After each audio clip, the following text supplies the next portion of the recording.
équipe dans le conseil général qui soit qui étoffe la place du berger.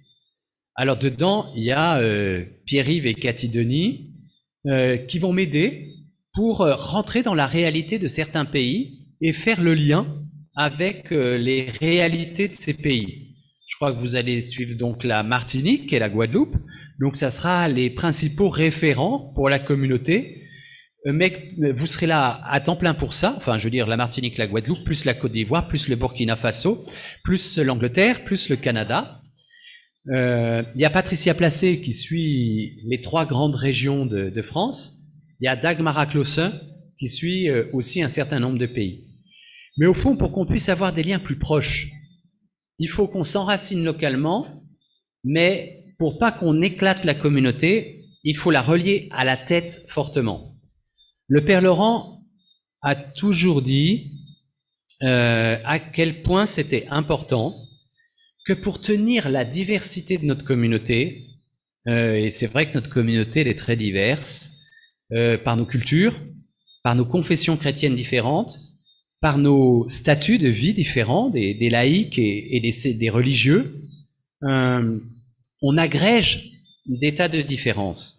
Et pour que toutes ces différences tiennent ensemble, il faut qu'il y ait un pilier central, une autorité forte qui fasse un point de repère sûr pour tout le monde. C'est la structure de la communauté avec la place du berger. C'est bien. Mais le berger, il est là avec sa petite tête et ses petits bras. Et s'il réduit les choses à ce qu'il peut tenir lui-même, on réduit la communauté. On réduit tout ce que le Seigneur peut appeler la communauté à vivre et à fonder. Donc, il faut grossir la tête. Et donc, le but, c'est vraiment de mettre en place cette équipe générale qui fait que si c'est pas le berger qui peut visiter tout le monde, il y a d'autres frères et sœurs qui sont disponibilisés pour visiter tous ces pays, suivre les discernements avec les frères, pouvoir être en communion étroite, que toutes les décisions se prennent vraiment ensemble. Donc, on peut prendre des décisions et des orientations qui aident la communauté à être plus elle-même dans chacun de nos pays, mais que ces décisions soient toujours discernées ensemble et en communion avec tout le reste de la communauté. Je ne sais pas si vous voyez ce que je veux dire, mais voilà, donc c'est l'un des beaux chantiers. Donc on a mis au sein du Conseil international de la communauté cette équipe générale, de coordination générale qui suit chacun des pays. Peut-être pour donner une autre nouvelle, on a eu la joie que la petite fraternité politique des jeunes du Chemin Neuf, là, rencontre le Saint-Père. Alors on a un petit film. Donc finalement, le Chemin Neuf commence à être connu auprès du pape, parce que finalement, il y a beaucoup de frères et sœurs qui le rencontrent. On espère que ça finira par aboutir à quelque chose. Donc là, c'était une quarantaine de jeunes qui avaient rendez-vous avec le pape à Rome. Ça marche quand ça veut, en fait. Voilà.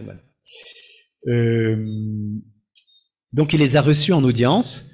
Les jeunes ont pu lui témoigner de leur engagement, de ce qu'ils vivaient, et lui a pu s'adresser à cette petite fraternité et saluer chacun personnellement. C'est une petite fraternité internationale. Elle existe au Burundi, elle existe en Pologne, elle existe en France, de jeunes qui souvent ont des responsabilités où sont engagés dans la réalité de la vie politique, mais au nom de leur foi chrétienne. Et on sait à quel point c'est difficile de tenir des responsabilités dans le monde si on n'est pas fermement tenu à l'Évangile. Et donc ces jeunes, c'est eux qui ont fait le choix de pouvoir se retrouver pour enraciner radicalement leur foi, pour pouvoir porter leur mission politique ou les responsabilités professionnelles qui sont les leurs. Et donc ça, c'est un petit film, je crois, où on voit le pape, je crois que c'est en anglais. This group of young people. They're Christians, but not all of them Catholics. Many belong to the ecumenical community called Chemin Neuf. They are united by their desire to dedicate themselves to politics. Tiene ante usted jóvenes procedentes de You have before you young people from 16 different countries, from every continent, from different Christian churches, driven by the same passion for the common good. Cari amici, vi incoraggio a non avere paura di percorrere le strade della fraternità e di costruire ponti tra le persone, tra i popoli, in un mondo dove si innalzano ancora tanti muri per timore degli altri. The Pope asked them to always remain close to the people and to strengthen bonds of friendship and fraternity to build a better world.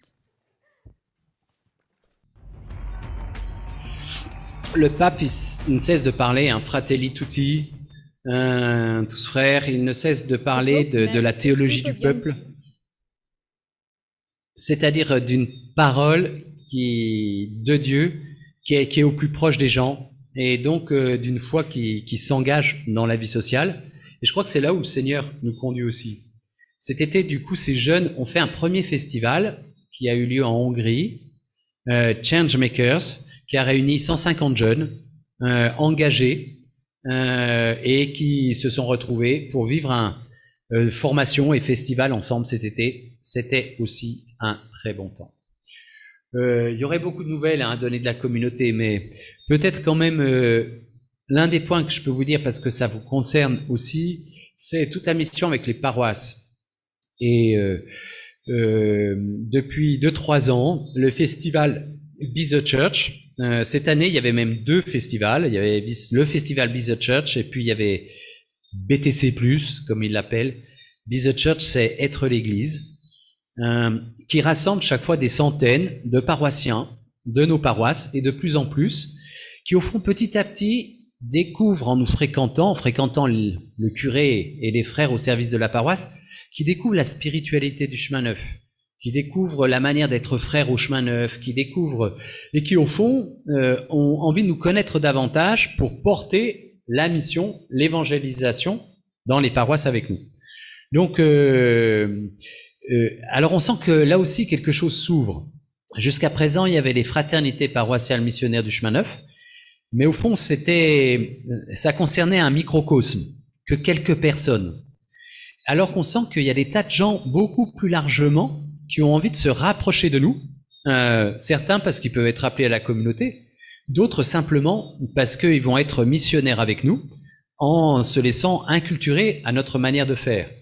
Je crois que c'est l'un des enjeux pour la Martinique, que la paroisse de Corridon puisse être un lieu où le chemin neuf, on puisse... La paroisse, c'est quelque chose de différent de nos autres missions. Quand on fait Cana, quand on fait la mission jeune, on appelle les gens à venir chez nous. On a quelque chose à vous proposer. On a un chemin spirituel à vous proposer. Venez nous rejoindre. Quand on part en paroisse, c'est pas eux qui viennent chez nous, c'est nous qui allons chez eux. On va habiter chez eux. Je pense souvent que partir en mission en paroisse, pour quelqu'un du chemin neuf, c'est un petit peu comme partir en mission dans une terre étrangère. Parce qu'on est habitué à vivre ensemble. Chez nous, on a nos règles de vie. Et là, on va s'immerger au milieu d'un peuple qui nous est donné dans cette paroisse. Il va falloir créer de l'amitié sociale, il va falloir créer de la fraternité pour petit à petit faire passer ce que c'est que l'esprit chemin neuf. Pour que petit à petit, ça soit la paroisse qui soit chemin neuf, qui laisse transparaître cet esprit chemin neuf. C'est aussi un vrai lieu d'appel. Et parce que quand les couples commencent à nous connaître dans la paroisse, il y en a beaucoup qui s'interrogent sur comment, au fond, plonger avec nous plus radicalement dans ce qui fait leur vocation de baptiser. Donc voilà, il y a encore du chemin à faire, mais c'est un très beau lieu de mission qui me réjouit beaucoup. Je crois que on va pas trop traîner ce soir. Peut-être que si dans les temps communautaires qu'on pourra encore avoir demain ou jeudi, faudra pas hésiter les uns les autres si y a des questions ou bien des choses qui nous intriguent sur la communauté. Les temps communautaires comme ça, c'est très précieux. C'est les moments où il faut que la parole circule entre nous. Et on est tous membres de la même communauté, Et les uns les autres, on peut porter des choses au fond du cœur pour la communauté ou des questions que l'on a à l'égard de la communauté, que ça soit l'occasion aussi de faire remonter tout ça pour qu'on puisse le porter ensemble. Bon, merci beaucoup de votre attention. C'est jamais très facile le soir de pouvoir aller jusqu'au bout sur son petit écran, mais beaucoup d'actions de grâce, je crois, pour tout ce que le Seigneur nous fait vivre dans la communauté, tout ce qu'il ouvre de nouveau aussi comme chemin. C'est exigeant. On peut confier tout ça au Père, non? On peut se lever puis terminer en disant à notre Père.